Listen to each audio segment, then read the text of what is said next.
نفاق کی پہلی علامت جھوٹ ہی ہے۔ ان دونوں چیزوں کو علیحدہ سمجھیں۔ جھوٹ لازماً نفاق نہیں ہے، لیکن نفاق لازماً جھوٹ ہے۔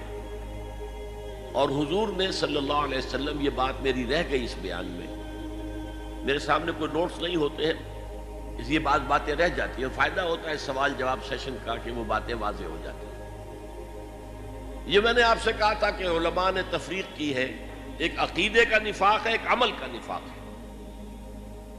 تو عمل کے نفاق کے ضمن میں احادیث آتی ہیں۔ آیت المنافق ثلاث، متفق علیہ روایت ہے، یہ بخاری اور مسلم دونوں میں۔ منافق کی تین علامتیں ہیں: اذا حدث کذب، واذا وعد اخلف، واذا اؤتمن خان۔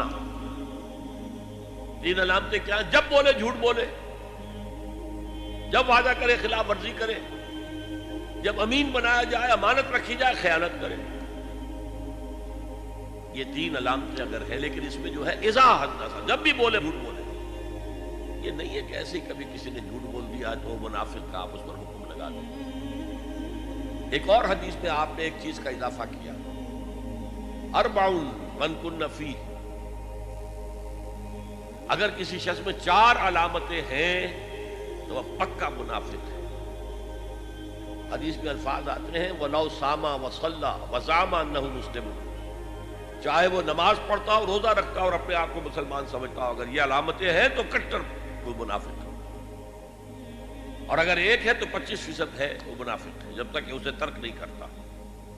تین باتیں وہی ہیں: جب بولے جھوٹ بولے، جب وعدہ کرے خلاف ورزی کرے، جب امین بنایا جائے خیانت کرے، اور جب جھگڑے تو فوراً آپے سے باہر ہو جائے، گالم گلوچ اور لڑائی مارا ماری جسے یہاں کی اصطلاح میں آپ کہتے ہیں، فوراً شروع ہو جائے۔ نہیں، آدمی میں تحمل ہونا چاہیے۔